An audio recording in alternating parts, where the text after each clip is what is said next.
Mas agora eu quero ouvir um gênio. É um gênio. Eu ia ser gênio mesmo, entendeu? Ô Rui Castro, é o seguinte, viu?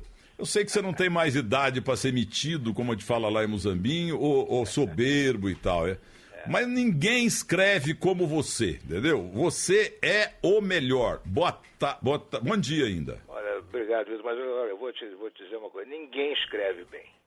Há alguns que reescrevem bem, entendeu? Você escreve, aí você lê o que você escreveu, vê se está tudo direitinho, se o leitor vai entender, se está uma coisa objetiva, clara, verdadeira. Aí se não tiver, você mete a caneta, faz uns arranjos ali e aí finalmente entrega para publicação, entendeu? Então, na minha opinião, algumas pessoas reescrevem talvez melhor do que outras. Como é que foi a tua transição da máquina de escrever para o computador? Foi há tanto tempo que eu nem lembro mais. Foi em 1988, né? Já vai fazer já fez mais de 30 anos. E foi uma coisa que eu fui obrigado a fazer devido ao excesso de produção, né? Nessa época, eu estava colaborando com o Estado de São Paulo, Caderno 2. Eu estava fazendo um livro chamado Chega de Saudade e fazia freelas, né? Tinha que costurar para fora numa quantidade enorme de veículos para pagar as contas, pagar o aluguel, etc. E a máquina de escrever, com a qual eu já convivia desde os 5 anos de idade, já estava totalmente habituado, meus amigos diziam, você tem que passar para o computador porque é uma grande máquina de escrever. Você tem recursos que você não tem mais na máquina. E aí eu, depois de anos, né, resistindo, meu amigo Sérgio Augusto tinha acabado de se converter ao computador e, por sua vez, foi convertido pelo Milor Fernandes. Então, o Milor converteu o Sérgio Augusto e o Sérgio me converteu. Eu adaptei aquele computador, que na época ainda era meio movido a lenha, né? E em um mês eu já não queria saber de mais nada. Guardei a máquina de escrever, que eu tenho até hoje, fica aqui do meu lado, e nunca mais escrevi fora do computador. Ô, Rui Castro, na rádio que eu trabalhava na Avenida Paulista, foram 33 anos, quando chegou o computador substituindo a máquina, 2 redatores ficaram indignados, Álvaro Alves de Faria, que há muito tempo não vejo, e Marcos Rosendo, hoje na Record. Eles ameaçaram fazer greve. Eu não vou aprender nunca a mexer com esse troço, eu quero a minha máquina Remington e acabou. Ou então me manda embora. Mas isso eu acho que aconteceu em quase tudo quanto é redação, não é mesmo? Teve um lance que eu não estava lá, porque eu nunca trabalhei no Globo, mas teve um lance na redação do Globo, me contaram, que foi maravilhoso. Quando fizeram a transição pro computador na redação do Globo, houve essa grita generalizada também de muita gente, mas as pessoas tiveram que se submeter, naturalmente. As máquinas foram todas retiradas, guardadas nos seus almoxarifes, e ainda bem que não jogaram fora, porque dali a um mês ou dois aconteceu uma pane geral no sistema lá do Globo, de computadores, e o jornal não ia sair, não tinha como escrever. Então o que tiveram que fazer? Buscar as máquinas.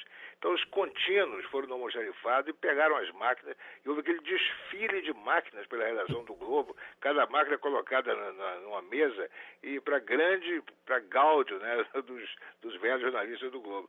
Mas não adianta, você não pode deter isso, né? Eu estava na Folha quando também fizeram essa transição, e a gente teve que submeter também, não tem jeito.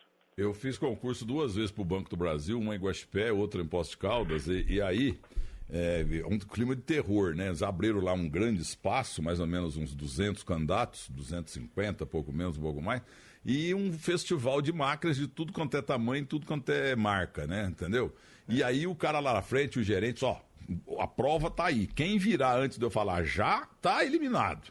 Beleza. Aí ele um pouco, agora vocês botam o papel na máquina. Quando eu contar até 3 e já, vocês podem virar a prova que está aí para copiar. Quem datilografar melhor vai ganhar pontos e tal.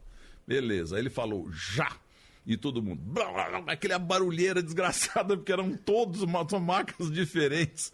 E eu tomei pau. Eu tomei pau 2 vezes no concurso da Petrobras, 2 vezes do Banco do Brasil e 2 vezes em odontologia, em Curitiba e em Belo Horizonte. Ainda bem, viu, Rui Castro? Porque o meu negócio não era esse, viu? Pois é. Agora, eu comecei a escrever em computador há milhões de anos, mas, sinceramente, eu não evolui muito. Eu sou igual o cara que comprou um aparelho para tocar disco, botou um disco para tocar e nunca conseguiu nem virar o disco, viu? O mesmo lado a vida inteira. Eu só uso o computador para escrever, para mandar recados e para ler jornal, entendeu? Mais nada, eu não faço pagamento, eu não faço nada, eu não tenho celular, eu sou um completo ignorante tecnológico e só uso realmente, continuei usando o computador basicamente como máquina de escrever. Olha, Rui Castro, eu assino a Folha há 200 anos. Eles têm lá, não sei quantos anos, mas no mínimo uns 30 ou 35 e tal. E eu sempre vou lá na tua. De vez em quando você não tá. Tem o outro lá que é bom também. Colunista da Folha, se tá lá é porque é bom. Segunda, quarta, sexta e domingo. Você então, não gravou os dias que eu escrevo. Mas eu já vou lá no Rui Castro. Você fica no pé dos colunistas ali. E você acabou de falar de Chega de Saudade. Se você levar ao pé da letra isso que você fez no passado, escreveu Chega de Saudade, acabou o Rui Castro. Porque é o seu rei da saudade, cara. É impressionante. Não, você está enganado. Eu não tenho saudade nenhuma, de nada, de época nenhuma da minha vida. Os teus retrospectos são todos saudade. Não chame isso de saudade, pelo amor de Deus. Chame de cultura, entendeu? Não é saudade, não. Como é que eu posso ter saudade? Primeiro, de épocas que eu não vivi. Segundo, eu não preciso ter saudade para me interessar por certos assuntos. Eu me interesso sabe, como é que eu por acaso eu tenho saudade do tempo do Napoleão, entendeu? Agora, eu estudo o tempo do Napoleão, não é porque tenho saudade, porque eu tenho curiosidade. Então, eu acho esse conceito de saudade, por isso chama-se Chega de Saudade. Ou seja, não é vamos ter saudade, chega de ter saudade. O que é importante é você ter um interesse pelo que aconteceu no passado, você estudar o passado, visitar o passado, que aliás o passado é um país maravilhoso, sabia? E você aprendeu o que aconteceu, até mesmo para tentar não repetir muitos erros, né? Mas o que você chama de saudade, eu chamo de o passado, o patrimônio cultural, ou político, ou comportamental, que for do Brasil e do mundo. Ô Rui, o Chico Anísio um dia falou um negócio que eu achei interessante, que a ideia, ela fica voando, sabe? Se o cara tá no restaurante, ou tá namorando até no motel, ele tá assistindo televisão, ele tá quase dormindo, e a ideia, ela passa voando assim, ó.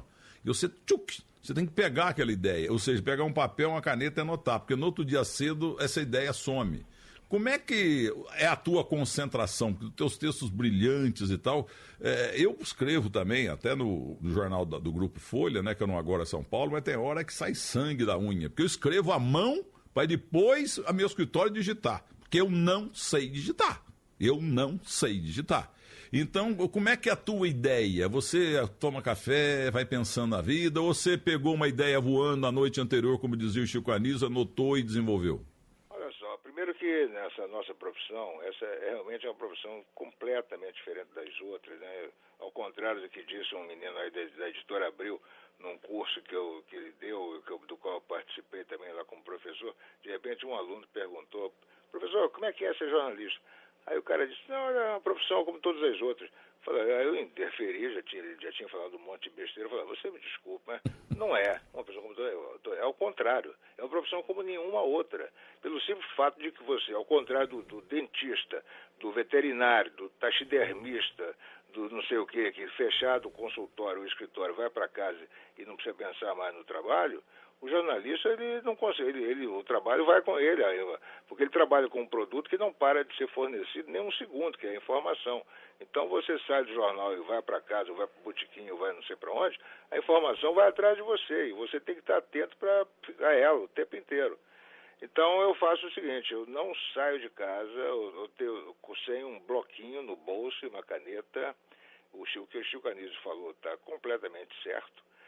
Você pode ser assolado, digamos assim, por uma ideia ou por uma sacada a qualquer momento, e você tem que tomar nota, porque ninguém é obrigado a ficar lembrando de tudo. Então é o seguinte: para fazer 4 colunas por semana, eu tenho que ficar mais ou menos, infelizmente, tenho que ficar mais ou menos atento ao que acontece aí na atualidade, sempre preparado para tomar nota de alguma coisa que me venha à cabeça e que eu acho que eu possa desenvolver numa coluna de jornal. Tomo nota imediatamente, tudo que me vem à cabeça. Por exemplo, eu faço todo dia de manhã, eu moro aqui no Leblon, eu faço uma caminhada na beira da praia todos os dias, menos sábado e domingo, que é dia dos amadores, e levo comigo o bloquinho e a caneta, né? De 2 ou 3 vezes em cada caminhada dessa, eu paro de olhar para a paisagem, porque tive uma ideia, encosto num poste ou sento num hidrante e tomo nota. As pessoas passam, vem aquele sujeito sentado no hidrante ou em pé, tomando nota num caderninho, devem achar que eu sou apontador do jogo do bicho, né? Porque ninguém mais é visto escrevendo nada em público, né? Exceto eu.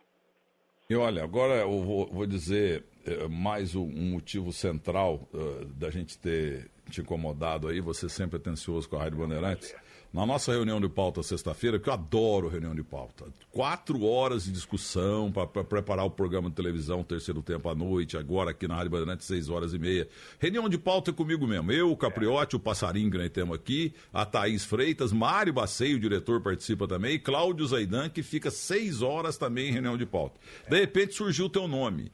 Cara, você é uma espécie de Pelé, assim, fala de você, todo mundo elogia, né? Mas você precisa falar de um negócio que eu ainda não ouvi. Fatalmente, as emissoras do Grupo Bandeirantes, o pessoal já deve ter te entrevistado, mas nunca é tarde. Eu queria que você discorresse sobre Ricardo Eugênio Boechat. Eu também fui também, né, me sentindo roubado, né, pela morte do Boechat, que eu conheço há muitos anos, né? Conheci o Boechat aqui no Rio, desde os anos 80, né? Fomos, aliás, meio que parceiros na tentativa de salvar o Zósimo Barroso do Amaral, que estava com um problema grave de alcoolismo. O Boechat era o melhor amigo do Zósimo e vice-versa, né? Então, como você não deve falar isso com a pessoa diretamente envolvida, que não adianta nada, eu, para tentar ajudar o Zósimo, eu falava com o Boechat e esperava que o Boechat falasse com os parentes para tomar providência. Então, eu tinha essa espécie também de intimidade com o Boechat. Depois trabalhei com ele, né, na Band News também, durante uns 4 anos. Toda terça-feira de manhã eles me telefonavam, eu batia um papo com o Boechat no ar, era sempre divertidíssimo. E com uma grande frequência, toda vez que eu ia a São Paulo, eu estou no restaurante à noite, me aparece o Boechat, diz, pô, você não devia estar dormindo essa hora, você acorda cedo e trabalha até tarde. Não, eu já dormi de tarde, não sei o quê. Eu ouvi o Boechat, durante anos e anos eu acordei ouvindo com o rádio ligado na hora que o Boechat entrava.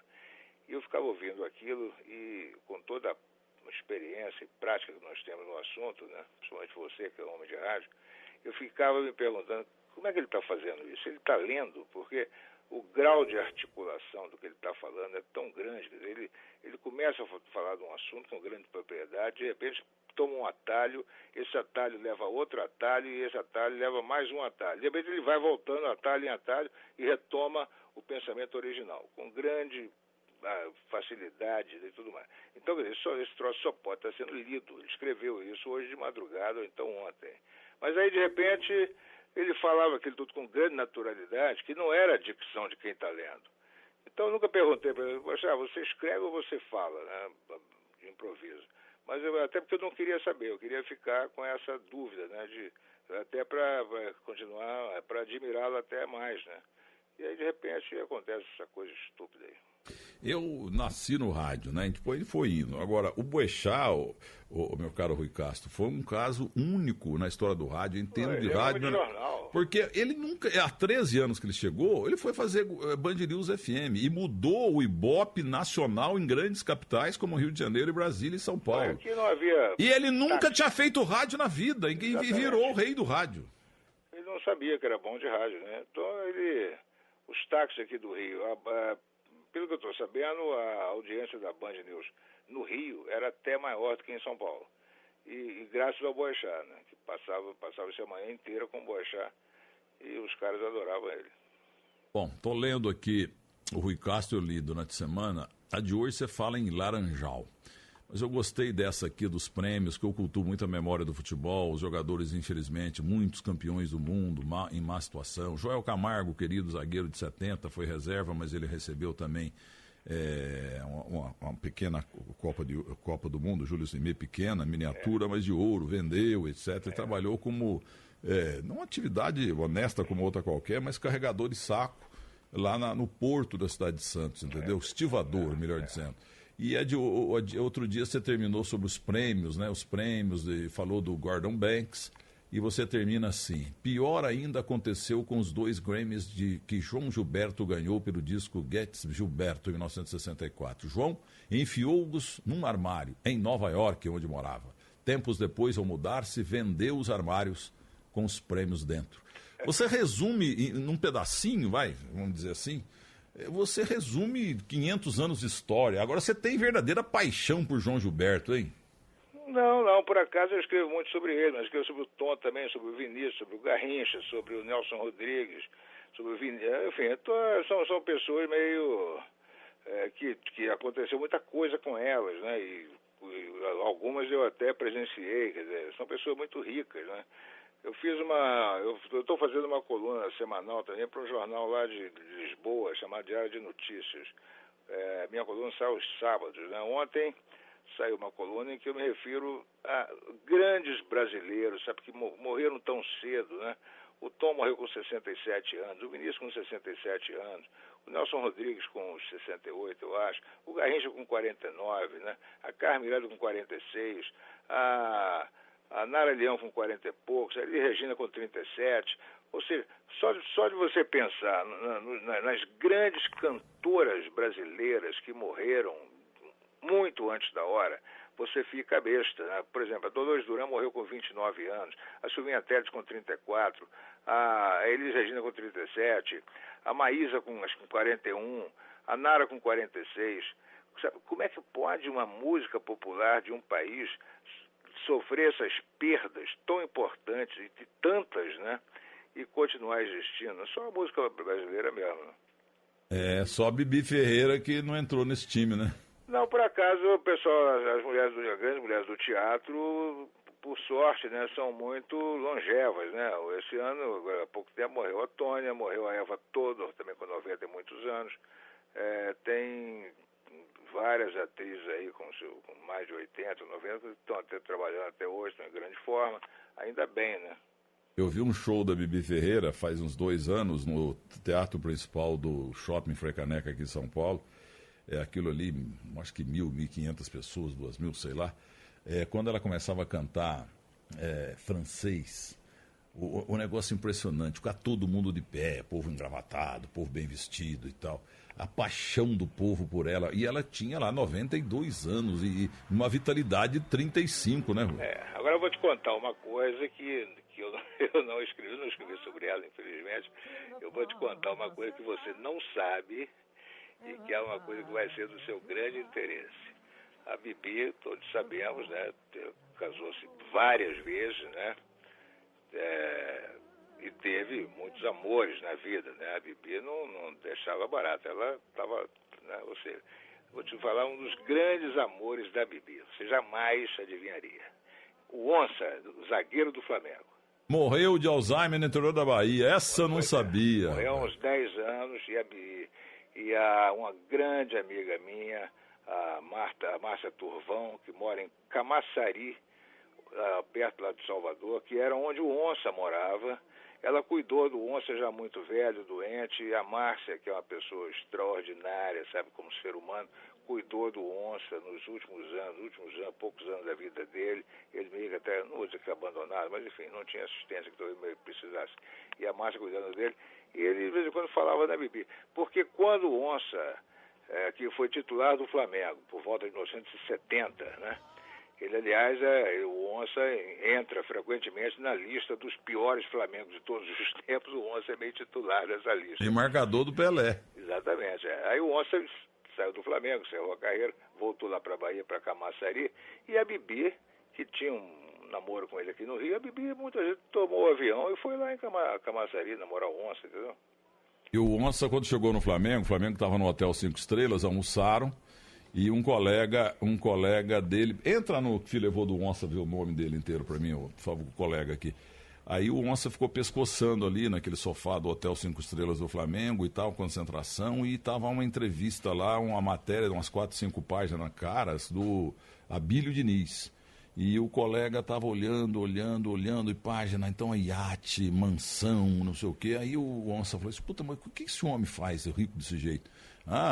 Ele é dono do Pão de Açúcar. Mas escuta, mas ele ficou rico só que esse bondinho subindo e descendo, ficou rico desse jeito. Mas o Onça morreu de Alzheimer, essa doença maldita, né? Infelizmente atingindo aí o Sérgio Noronha, teu amigo, que está sendo cuidado na Casa dos Artistas e com a ajuda de Arnaldo Davi César Coelho. Mas ele deve estar sendo muito bem.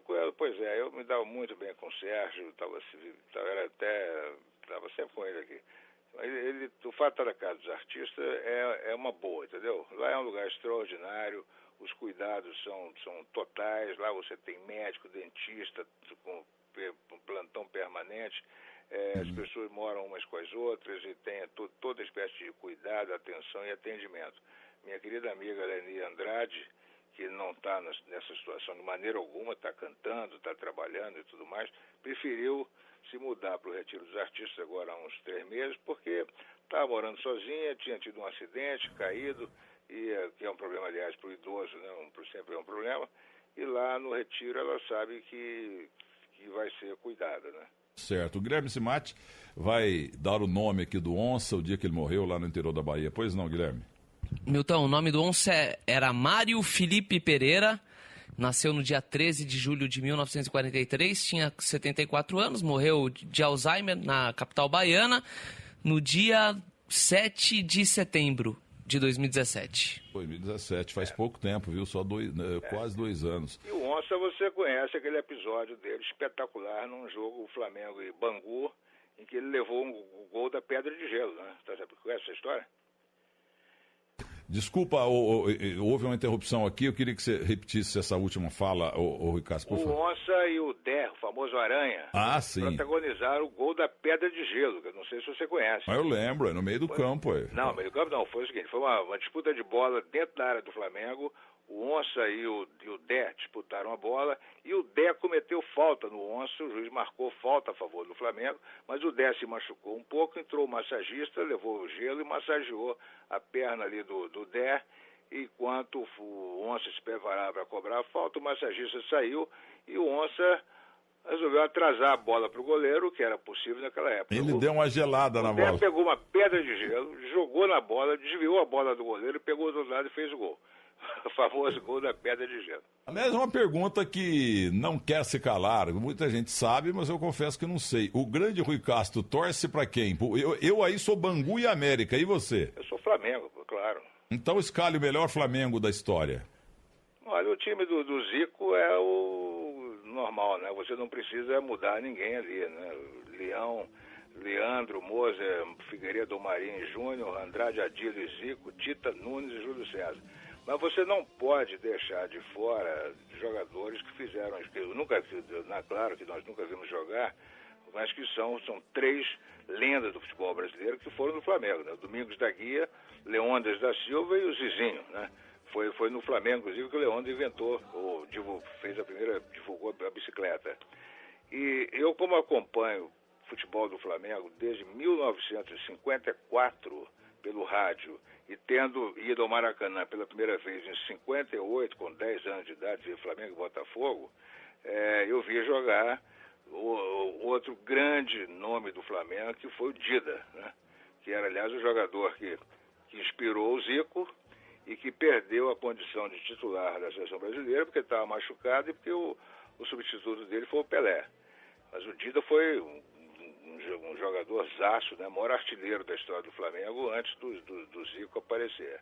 Outro jogador também extraordinário, que eu também vi jogar várias vezes, foi o Joel, ponta direita, que também perdeu a posição na Copa de 58 para o Garrincha. E aí isso leva com que muitos comentaristas, inclusive botafoguenses, digam, tá vendo que absurdo que é o Joel ser titular e o Garrincha na reserva. As pessoas não sabem, talvez porque não tenham vivido naquela época, que há certos jogadores que são grandes jogadores, mas só vão até certo ponto. Então, por exemplo, o Joel era titular absoluto da seleção brasileira naquele ano, com toda a justiça, porque era um grande jogador. Mas ele já tinha chegado ao ponto máximo dele. E o Garrincha não tinha ainda, né? O Garrincha chegou ao ponto máximo da carreira a partir daquela Copa de 58, a partir do jogo que ele entrou, que foi o terceiro jogo do Brasil contra a União Soviética. Então, quer dizer, o Joel, o Dida, né, o próprio Dequinha, o Rubens, que eu também não vi jogar, mas o Dequinha eu vi. Ou seja, eu já escrevi um texto uma vez para um livro comemorando o centenário do Flamengo.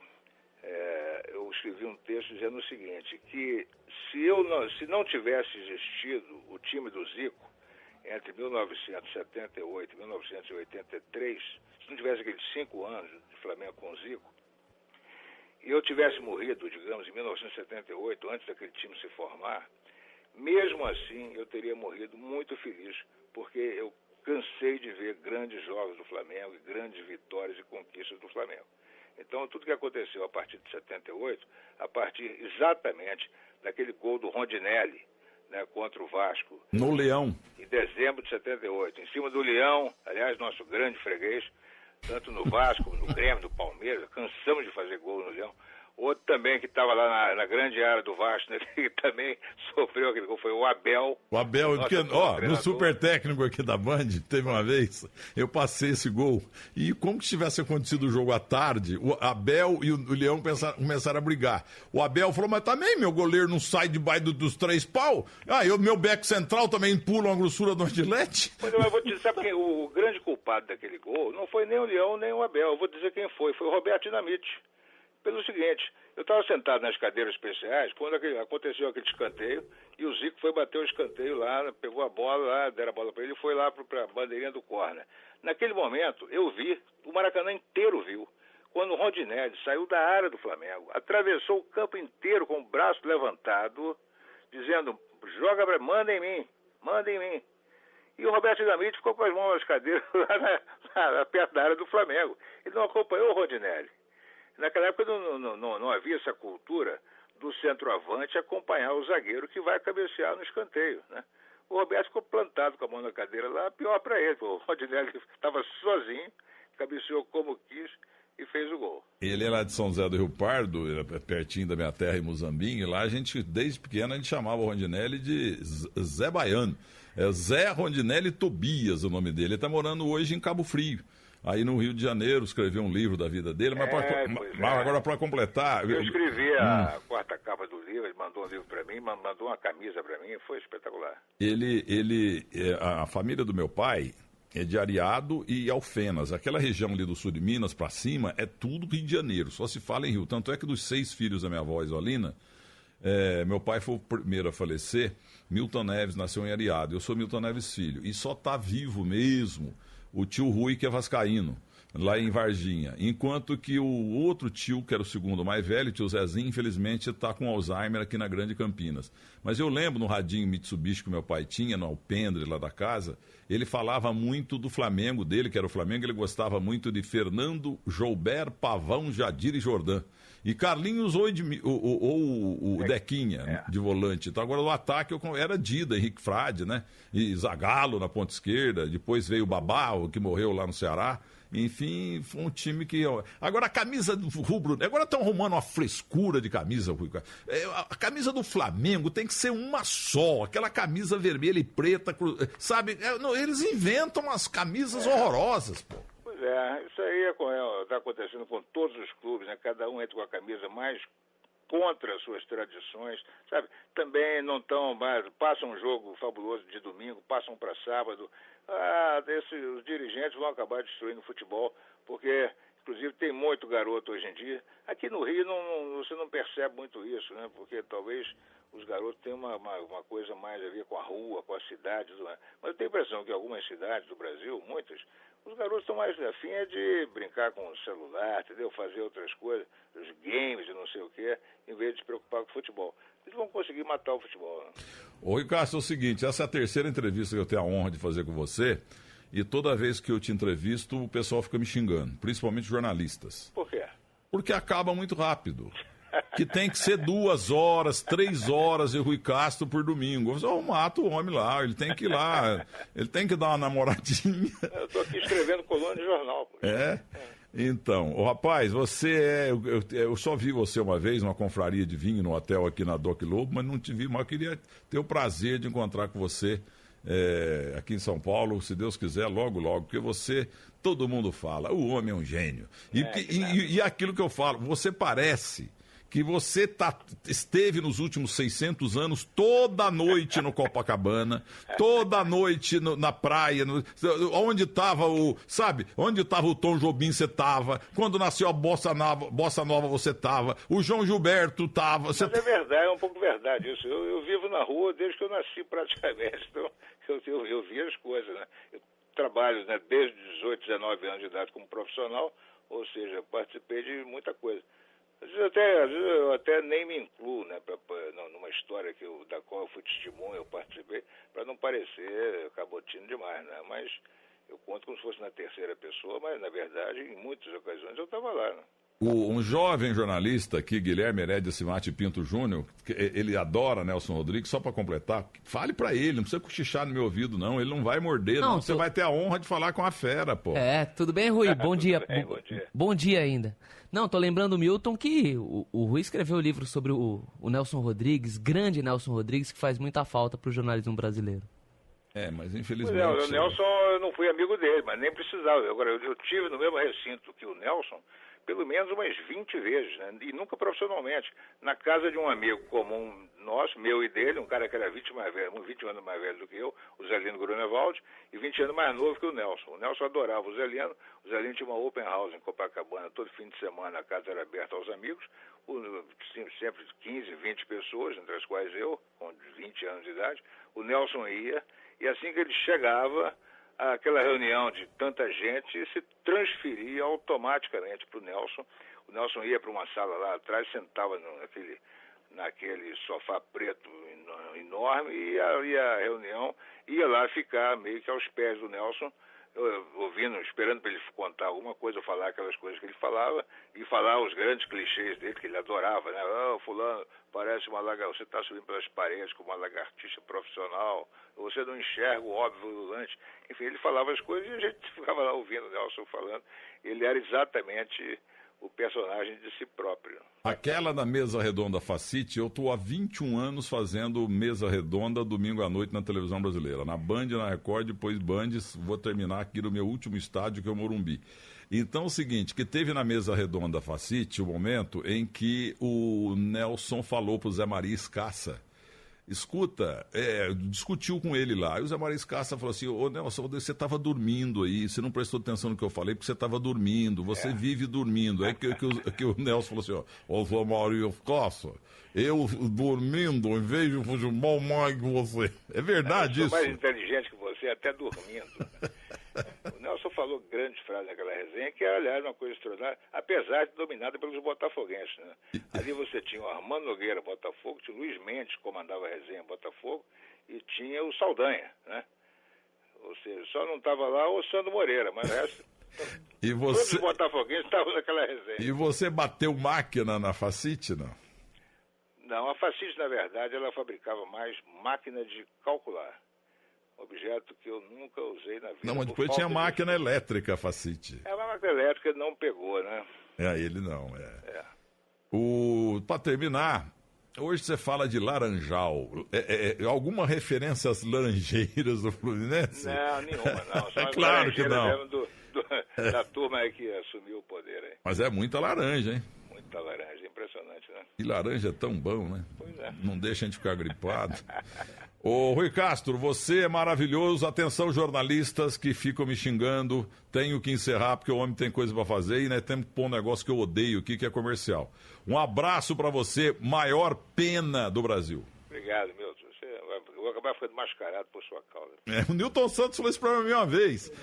No terceiro tempo, 2 vezes. Aqui no Super Técnico da Band, lá no terceiro tempo da Record, eu me ajoelhei aos pés dele e coloquei, na verdade não era um tapete vermelho, peguei pra produção, arruma um tapete vermelho, não tem. Não, mas então pega um pedaço de carpete vermelho, tem em qualquer lugar, em camarim de moça que tem. Aí acharam no camarim de alguém. Aí eu peguei, de joelhos, botei debaixo do pé dele o tapete vermelho. Até o Figueroa e o Raiz estavam do lado e o Leão também.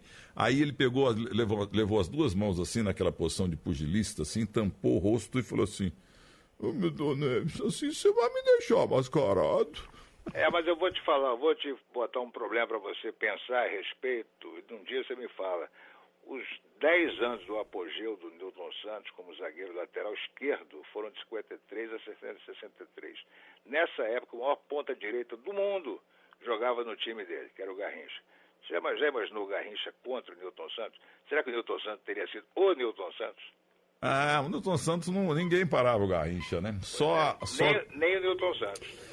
Mas de quarto zagueiro ele foi brilhante também. Exatamente, por isso que numa escalar uma seleção brasileira ideal, não haveria nenhuma heresia e você escalar o Newton Santos de quarto zagueiro, o que ele foi nos últimos anos da carreira dele, e botar o Júnior na lateral esquerda. Então, e os dois grandes laterais do mundo, Carlos Alberto Torres, o Pelé da lateral direita e Newton Santos na esquerda, eles terminaram um de back central, outro de quarto zagueiro. Exatamente. O outro grande lateral direito também terminou primeiro na zaga, depois no meio do campo, Leandro. Esse também jogava muito. Você sabe, por que você sabe tudo? Você quer me explicar esse negócio? Física quântica, você entende também, não? Você fala hebraico? Olha, eu já estudei. Ei, Rui Castro, você é uma lenda viva. Um grande abraço para você, muito obrigado pela paciência e humildade. Obrigado, meu. Muito obrigado.